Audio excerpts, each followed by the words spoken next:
Good morning, everybody. It's time for a special episode of Midweek Motivation Live with me, your host, Patrick Lee, coming at you today with a special guest, good friend of mine. We've known each other for years.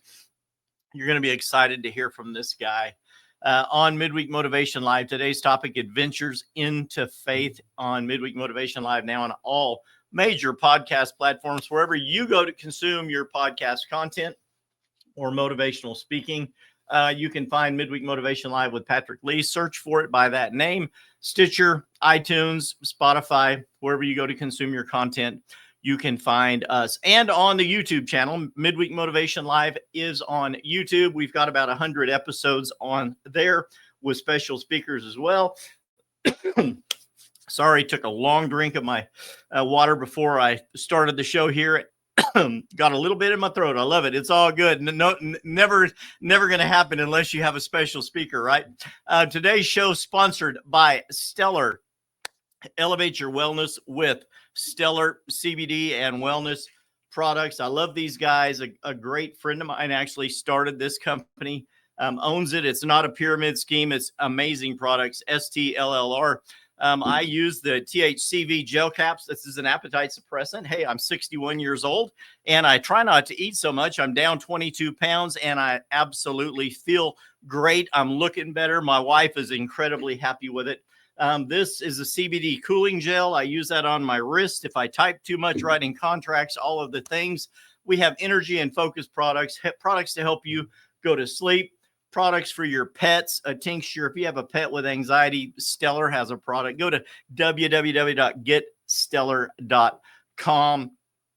Everything you order there from that website, you can get 20% off with my code. I'll give you the code at the end of the show. Stay tuned till the end. And now we're going to jump in here.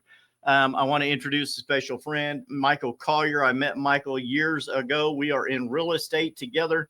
At the EXP Real Estate Company, and I met him at a convention, and we became good friends. He is a well-known speaker, host of numerous shows and events. He MCs. He's an owner of multiple companies, and also a leader here in the company with me, and a great man of faith. You know, we have a faith theme. Faith in business here a lot on Midweek Motivation Live. And I thought, Michael, I've been trying to get him on here for a while. It took us quite a while and we were able to get him on. Michael, I'm going to bring you in. Michael Collier, how are you today, my brother? Man, I am doing fantastic. How are you, Patrick Lee? Little choked up on my drink there, but I'm good. I am good. I have that effect on people. Yeah, you. That's it, Michael. I'm all choked up, man. I'm so thankful you made it on the show today. Like I said, we've been trying for a few weeks to get you on, and our schedules just don't always jive. When you're in high demand, like you are, right? You're in high demand, brother. It looks like you're at a hotel convention center. Are you traveling and speaking this morning also? No, I'm actually I'm traveling locally. Actually just hosted an event for agents, so you know how we are, man. I'm all about community. You know, absolutely. I think that God built us for community, and so I do just that. I build communities of real estate agents, and I have multiple communities. But one of the communities that I'm now building is something called the Breakfast of Champions. And so God gave me an idea recently. You know, guys talk about that all the time, right? We kind of use that jokingly. You know, you ask your buddy, what'd you have for breakfast? And he's like, I had some beef jerky. You're like, Breakfast of Champions, you know? So what I did was I created something called the Breakfast of Champions, where it's a high luxury, high touch event, personal invitation to real estate agents in and outside of my surrounding areas. I have vendor sponsors that are helping me to put this together. They're inviting 2 to 3 agents. I'm inviting 3 or 4 agents, and we're putting this together. It's probably 10 to 15 agents in the room at a time. We're doing this as a monthly occurrence, and it's where we get a chance to really get to know people. I truly believe in real estate and other businesses as well, but especially in our industry.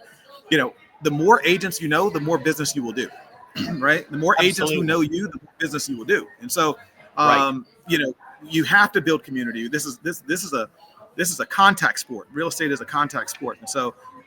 You know, I'm just making more contacts and giving a platform for others to do the same.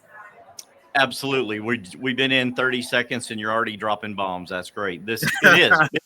So Right. to answer your question, this is happening at the Ritz-Carlton. So I told you it's a high touch, high luxury kind of. So I'm at the Ritz-Carlton right now, and it's lunchtime. So a lot of the conventions are getting out. So I apologize. In for the Orlando?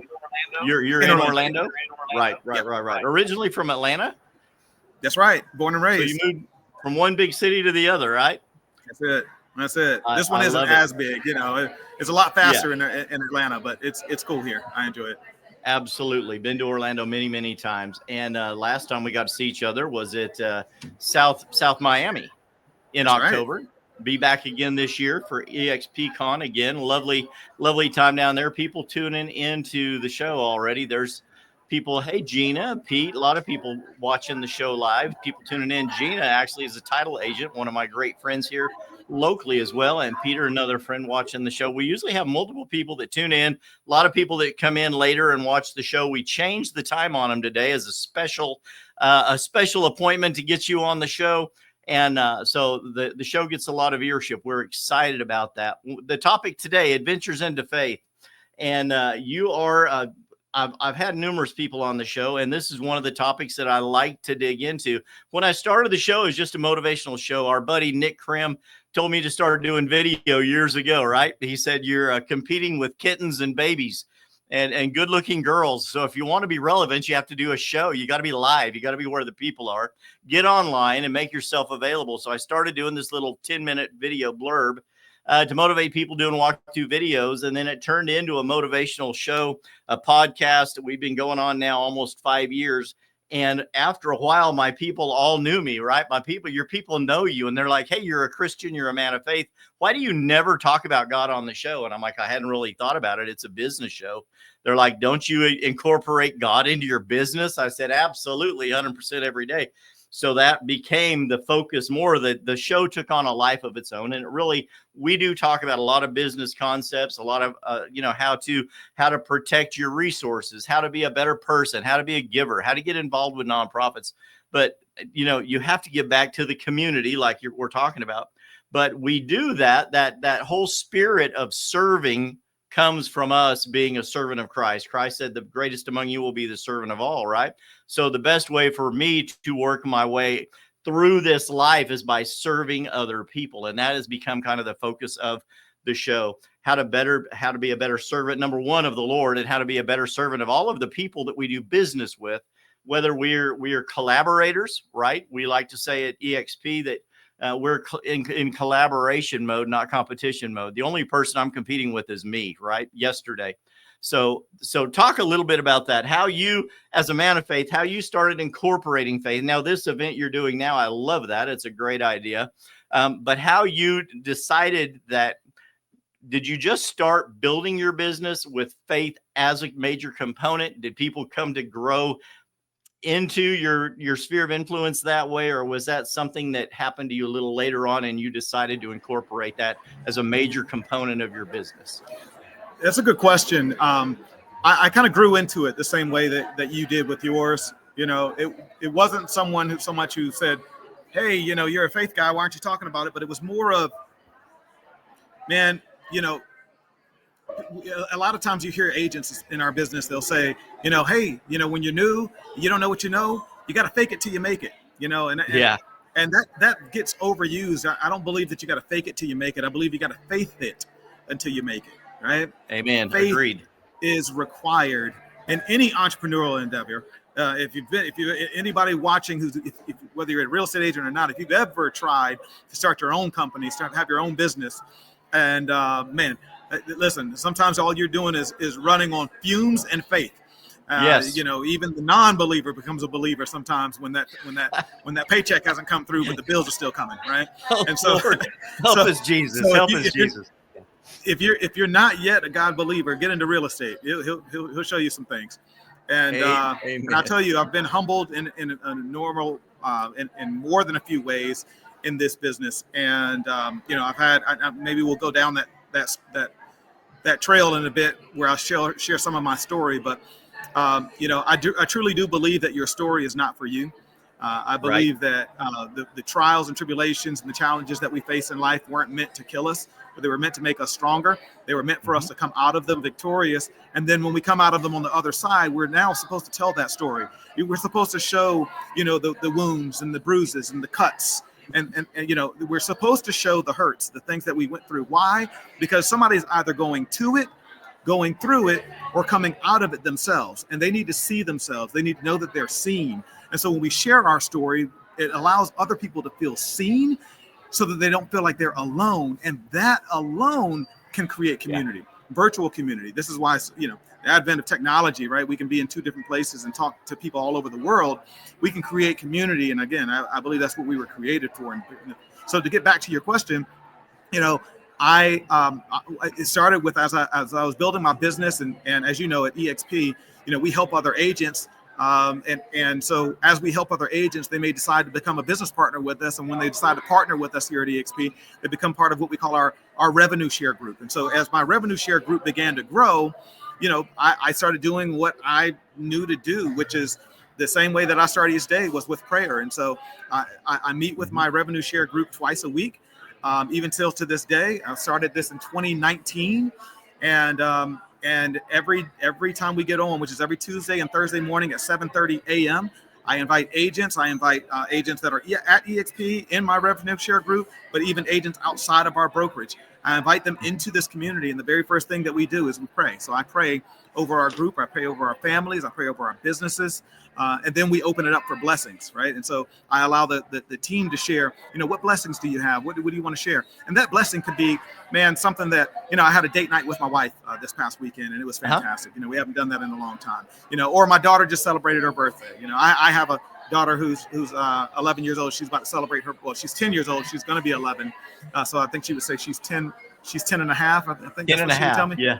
10 and going 3/4 on 16, or something like that. Right? Yeah, man. And then I also have a son. He's 6 and he'll be 7 this year. But those are blessings. But also, hey, I got somebody under contract. I had somebody sign the BBA. I had somebody sign the listing agreement. So we share that. But what I find is that the best lessons come from the blessings that are shared. So there's lessons in the blessings, right? And so as people say, you might tell me, Patrick, hey man, one of my blessings is Mike, I got a listing agreement signed this weekend. I'm like, hey, fantastic. And then I started asking questions. How'd you get that listing? Well, I met somebody at a store and and before you know it, And so that turns into a lesson. What is that lesson? Closed mouths don't get fed, right? There's opportunity everywhere, right? When you have an abundant mindset, you're not worried about where the next deal is going to come from. You actually create the opportunity, right? So as these windows open, you go through them. And so, so that's really kind of where faith has played out in the communities that I build, even through this Breakfast of Champions event that I told you that I've started, this monthly event with agents from all over different brokerages and all that kind of stuff. We created these welcome cards. On the front of it says welcome, welcome champion, and welcome to the Breakfast of Champions. But on the back side of it is a Bible verse. Right, so we got some, Jeremiah 29:11. We got, Genesis 50:20. Right, and so we have some really cool Bible verses. Now, there's not a precursor that they have to be, a believer. Right. But like I said, in real estate, we all find ourselves at the foot of the cross at some point. And so sometimes more often than sometimes it's always good to be there, right? But sometimes we find ourselves thrust there more often than we would like in this industry, for sure. Let's go down that road. You mentioned it. Let's just go down to a couple of hard times in your life where a little bit of your story. I know we don't have a lot of time and you're a busy man, but give us a little bit of your background. Everything has not always been sunshine and roses with you, right? You've had a struggle. I've shared my struggle on the show. I'm coming from basically a dirt poor fourth kid of 5 with, very poor Pentecostal family on the Oregon coast and moved to Texas at 20 years old with a friend and stayed alone. They left and went home and I stayed here and decided it's time to become a man on my own. So it's one of those build yourself up by the bootstrap, but God has carried me, sometimes drugged me, and then sometimes allowed me to walk along with him during this struggle. And I'm sure you've had some of those instances in your life as well. Man, yes, I have. I am just so you know, I'm muting in between because I don't want the background noise to interrupt you. So I hopefully understand. that's helping. But so yes, man, I'll keep it short, but it gets deep really fast. I originally from Atlanta, Georgia, like I said, born and raised, and came down to Orlando in 2004. Started working for the Mouse. Started working for Disney. And that was the reason I came down here. And so I worked at Disney for 12 years. I did a number of things at Disney, but the number one thing that I did at Disney, well, a couple things I did at Disney that of note was I was selected out of the 65,000 cast members at the time.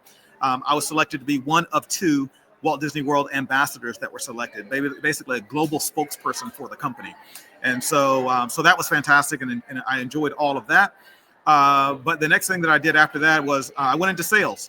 Now, I'd been in sales prior to coming to Disney, but when I went to Disney, I started selling Disney Vacation Club, which is Disney's version of timeshare, right? So I was a timeshare salesman.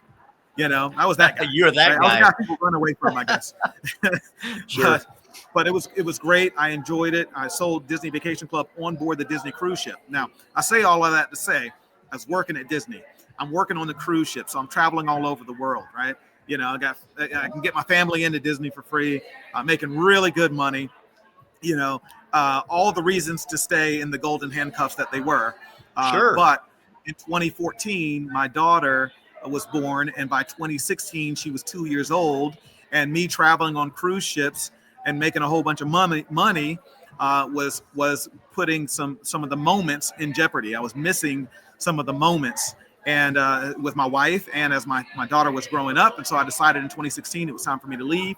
And so I did that. I started doing some real estate investing, flipping homes, and doing some wholesaling and doing some hard money lending with the money that I was making there, and did a lot of things. But in 2019, I decided to get into real estate. Now, I told you 2016 is when I left Disney.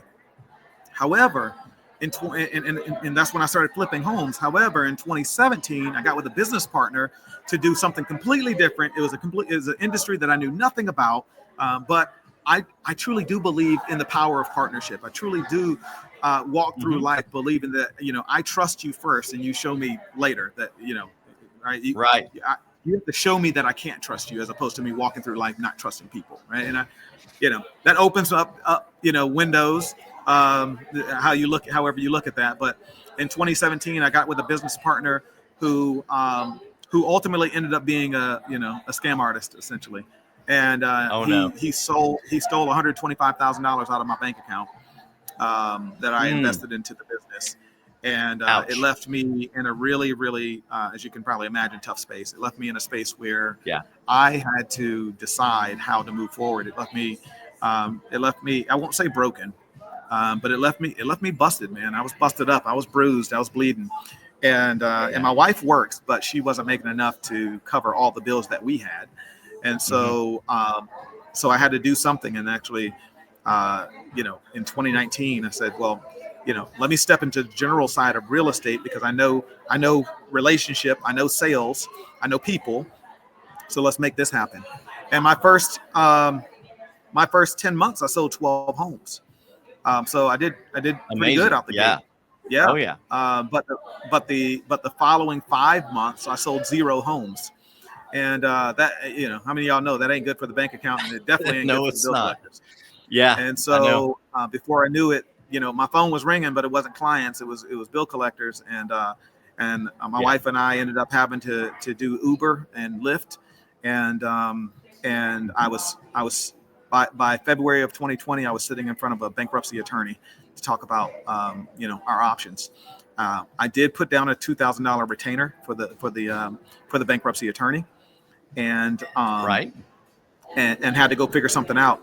And my wife was my accountability partner, to say the least. They're good at that, aren't they? Most of the good ones are good at that. Yeah. Oh yeah. She made sure that I had a plan.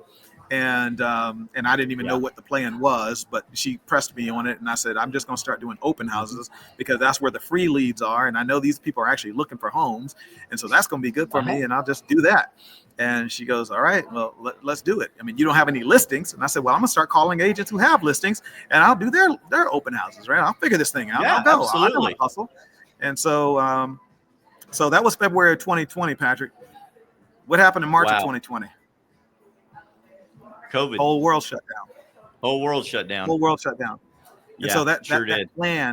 that plan of getting out of this thing through open houses wasn't a plan anymore. Yeah. You know, what does Mike Tyson say? Everybody has a plan until they get what? Punched in the Till they mouth. get punched in the mouth. That's right. And That's right. so I kept on Yeah. doing it, though. I kept on going. You know, I said, thank God I live in Florida, because, you know, Florida still can't quite spell COVID.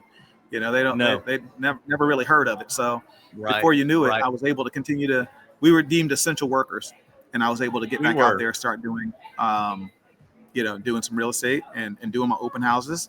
And within about 4 or 5 months, I ended up making about $40,000 to $50,000 from some of the open house clients that I was closing, and I was able to call that bankruptcy attorney and tell him that God showed me a way out, and I was no longer going to need his services, and Right. we canceled the bankruptcy filing. And that same year, I went on to make about $200,000. I capped that year, and the next year I hit Icon at EXP. And Hit Icon. Yep. You're now a 3-time Icon, correct? I'm a 3-time Icon. Fourth Icon. time will be I'm this a year. 3-time Icon. And good Lord willing, and I believe he is 4-time Icon this year. And Come on. in this next calendar year, I just capped again. And I think I've got about 6.5 months, 7 months to hit Icon again. Yeah. I think if I get off my butt and do it, it'll happen, right? If it's to be, it's up to me, right? So right. Congratulations. I'm so proud of you for sharing that. Thank you, brother. It was hard. My father passed away January of 2020 on a ventilator, and I believe the precursor to COVID. He had just completed chemo for cancer and collapsed, couldn't breathe. His lungs collapsed during his final treatment, and they put him on a respirator, didn't know what was wrong with him, put him on the ventilator that they said people never came off of, and he passed 2 weeks later, I believe, of beginnings of COVID, and they didn't know it. It took them almost a month, 3 weeks to determine a cause of death, none of which actually contributed. They were all contributing factors.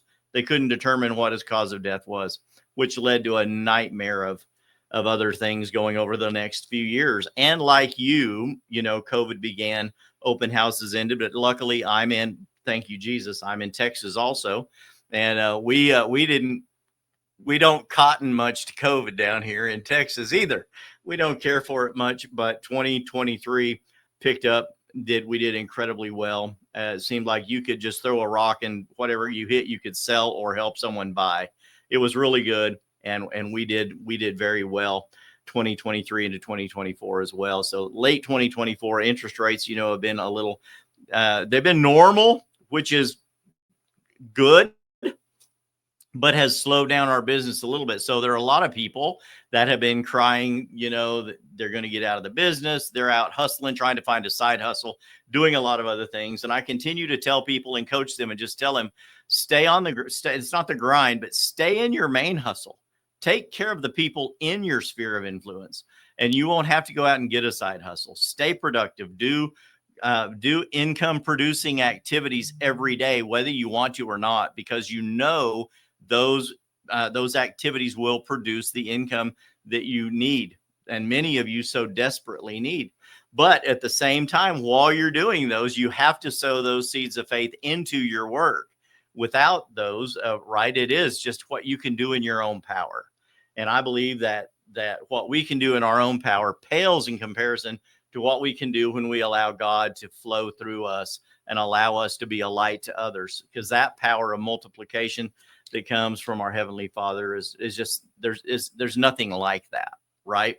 So I believe that I tell people all the time, you know, God is my supply. Real estate is my tool or my vehicle, but God is my supply. No matter what I'm doing, I have to believe and have faith that God is behind that, and God is going to bless me to do it, right? By the work, one knows the workman. So I need to work well, right? I need to show up every day and do the work and do a good job and take care of people, but also have faith to understand that God's got my back. I was telling a friend yesterday, we were talking about a golf tournament, and he said, no matter what we do, whether we succeed or whatever, he said, God's always got your back. Don't ever forget that. And I'm like, well, amen, brother.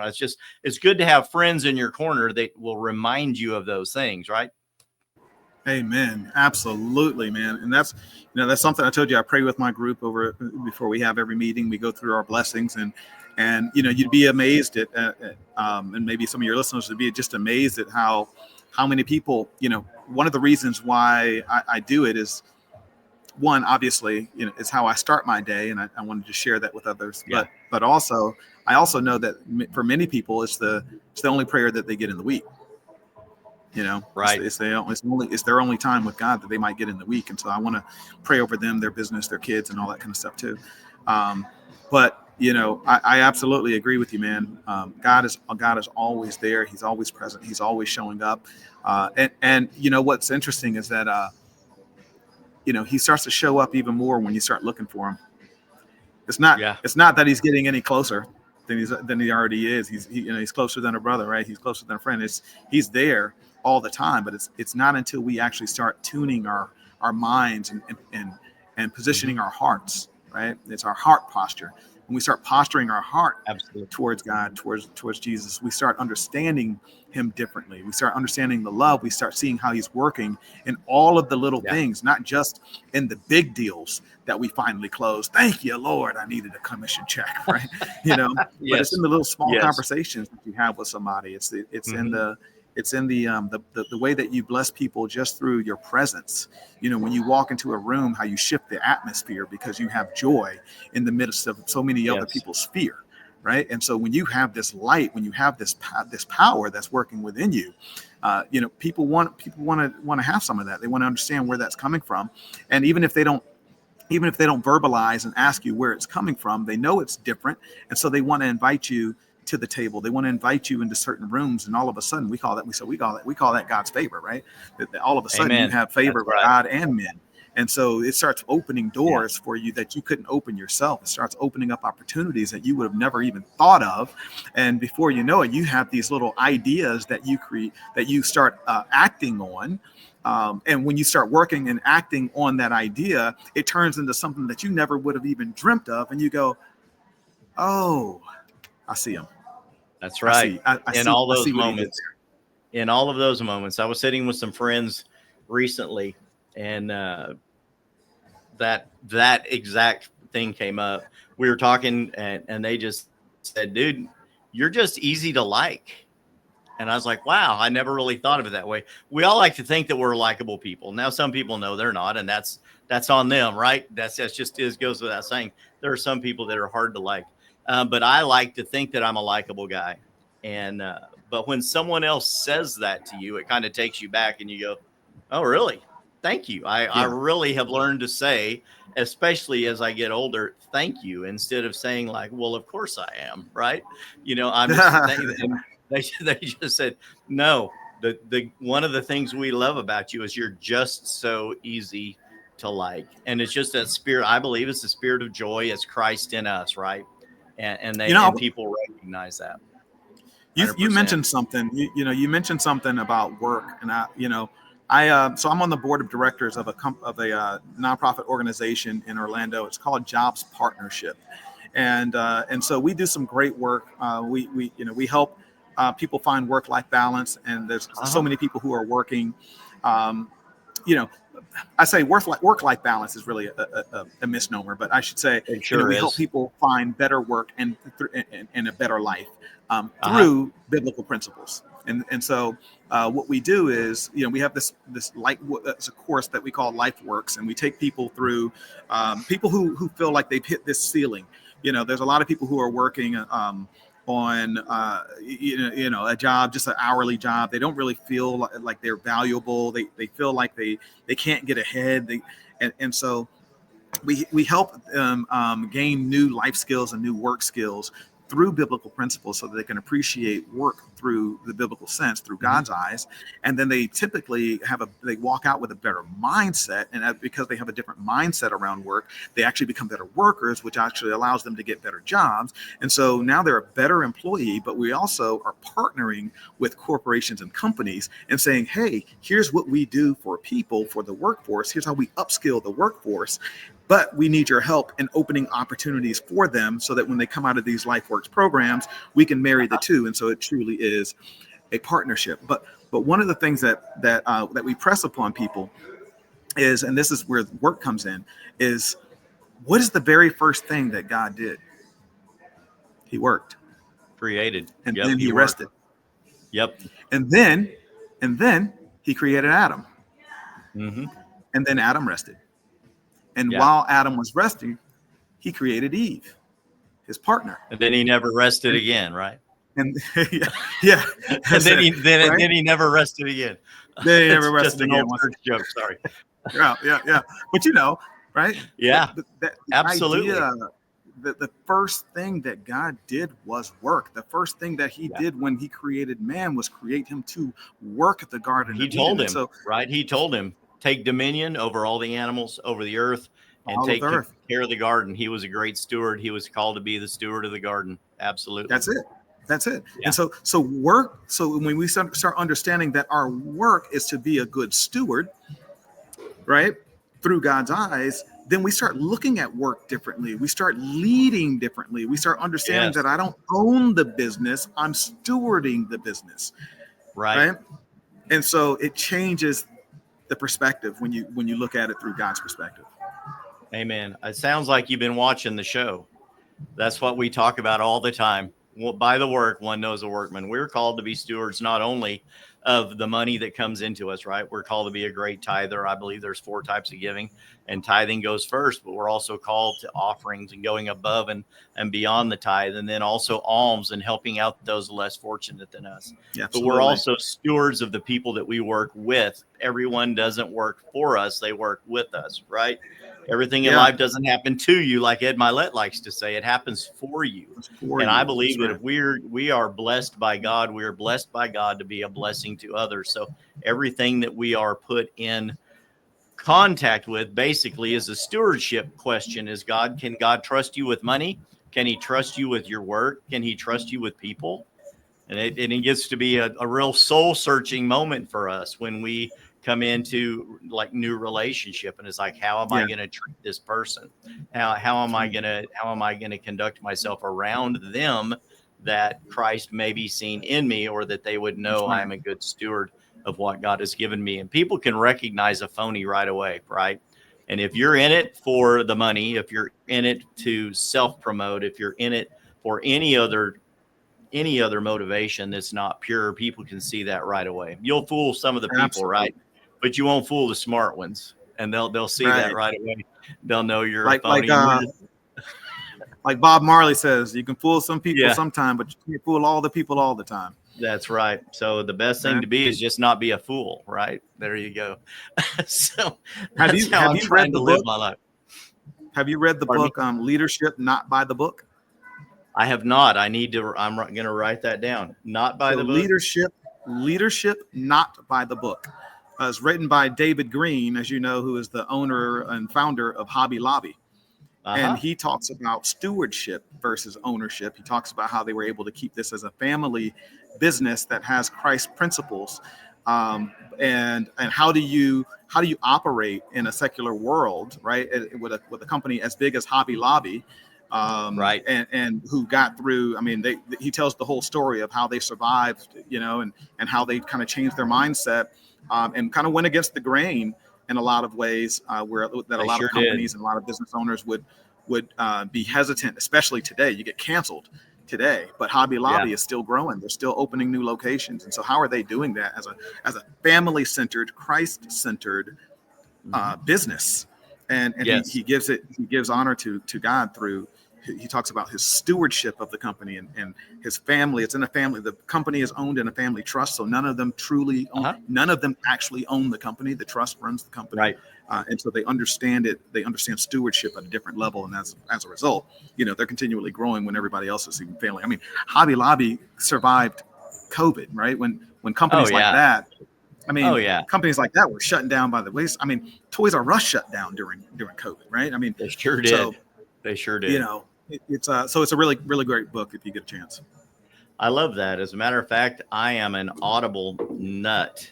Not that I'm a nut, but I love Audible, and I have about 8 books on there on deck to be read. But I'm going to go ahead on Audible and I'm going to buy this for myself. And I'm going to send a copy of this book, Leadership, Not by the Book by David Green. I'm going to go on Audible. I'm going to find it. I'm going to send it to someone today who likes, loves, share the show with a friend. Share the show, and I'm going to send a copy of that book to you. If that's something that you would like, be sure and share the show today. It's time for us to end. Our time is up, my friend. It has been so great talking to you.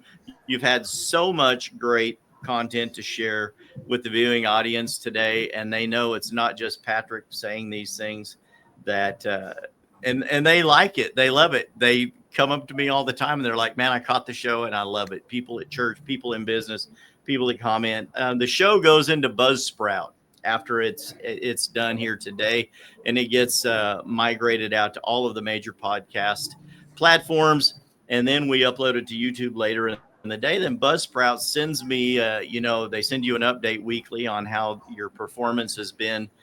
2 weeks ago, we had 1,188 downloads. The previous week, we always have a couple hundred downloads a week, and I'm just blown away at the goodness of God that Nick Krim told me to start doing this years ago, and this is how the show grew. And who knows where it's going to go in the future. And every time I think about giving it up, I've been doing it for so many years now, someone comes along and they say, please don't quit. I love the show. And we just continue to have great people like you on here. And I love it. I'm glad we are so able to put this together. Cody says, like, loved, and shared. I'm like, there you go. Come on, baby. People are already going. Come on. If we go running in faith, all our dreams can come true. Great. Come on, man. People are loving this. I love it. Michael, I'm going to let you go. It has been so great talking with you today. Any final words before we tune off here? Follow me if you guys are on Instagram. That's probably the best way to find me. You can follow me at the Mike Collier. You got it. The Mike Collier. I'm on all platforms. So I am about to make an announcement here. I'm about to launch my own podcast. It's going to be called the Leverage Lounge Podcast. Yes, sir. I hope you were going to share that. I knew you were hinting around about doing that. What is the show going to be called? So it's called the Leverage Lounge Podcast. Leverage Lounge. I truly so one of the things that keeps business owners from growing and keeps small business is that most small business owners try to be the CEO, the cashier, and the janitor of their business and keep it that way the whole time. And, they say, well, I do it better than anybody else. I have the best ideas. I can't really trust somebody. Yeah, I know. Right. But it's a tendency. You're preaching to the choir, right? We try to control everything. But the problem is, yes, in order for us to scale, the truth is, though, in order for us to scale and actually get our life back, we say that we're doing, you ask anybody, why do you do what you do? Why are you so successful? Yeah. And so, I do it for my kids. I do it for my wife. I do it for my family. But the same people that we say that we're doing this stuff for are the same people that we're not giving all of our time, right? We're not giving them enough of us. We're giving them the rest of us and not the best of us. And so how do we start growing a business and still serve more people without working harder? This whole hustle mindset is this hustle culture is killing us. It's killing families. It's killing marriages. And so I believe God put it in my heart to help agents and help other business owners. So I'm going to be talking to business owners, innovators, and creators about how they've used leverage in order to scale their business to the level that they are now, and how they're planning to use it to get to the next level. And just really quick, a quick aside, as I'm just coming out of that Breakfast of Champions meeting that I told you we had this morning, there's a top broker. She's an independent broker, but she has 10 agents at her brokerage. They're doing numbers. They got, I don't know, however many listings on the market right now. And she was open, honest, and transparent in what's going on. I asked, what's working in your business? And then I asked, what's not working in your business? And she actually opened up vulnerably and said that she's losing it. She's everywhere and nowhere at the same time. And she even had one of her top performing agents there with her. And her top performing agent just got married 2 months ago and still hasn't taken her honeymoon. Why? Because she's choosing work over her new marriage. She said it. Agreed. And I said, the problem is leverage. And the biggest problem is you as the leader, the followers are doing exactly what you do. They're not doing as you say, they're doing what you do. And they watch you. They're watching. So that's what the Leverage Lounge podcast is meant to be, a blessing to people, so that we can regain our time, but also regain our families back. I love it, Michael. When has the podcast started? When's your first episode? It has not started. It's going to be on Spotify and on Apple Podcasts. We launch at the end of this month, so just be looking out for it. I can maybe I'll come back on here and we can talk a little bit more about it. We'll do it. But I'll make sure that you get the invitation and you can send it out to your folks. Absolutely, Mike. If someone's in the Orlando area and they want to do some business with you, how do they get a hold of you? Yeah. So best way is info@MikeCollierHomeTeam.com. Right. info@MikeCollierHomeTeam.com. You can also reach out to me directly, 407-863-3401. That's my personal number. I don't know if I should have gave that out, but hey, do not be sliding into his DMs. Yeah, unless you want to sell a house. My wife reads all my DMs first before they come to me. So, if it makes it to me, that means it was good. Yeah. I love it. I love it, Mike. It's so good having you on here today. Reach out to him, info@MikeCollierHomeTeam.com. If you're in the Orlando area and you want to do some business with his team. If you want to schedule him to come speak, maybe be a guest on your podcast as well, you can get a hold of Michael there. It's been such a pleasure. And as I promised people before, if you are interested in any Stellar products, you can get a 20% off discount by using my code, all caps, Patrick20. You'll get 20% off any of your orders from Stellar, the happy sponsor of Midweek Motivation Live. It's great products. I use them. I highly recommend them. You cannot join under me or anyone else. You can't recruit somebody. You can just go there and get amazing products. Maybe they'll change your life like they're doing mine. None as much as Jesus, but hey, Jesus is stellar too. There you go. Mike, I'll talk to you soon, brother. It has been a pleasure. Enjoy your day, man. Thank you, brother. You do the same. All right. You bet. Bye-bye.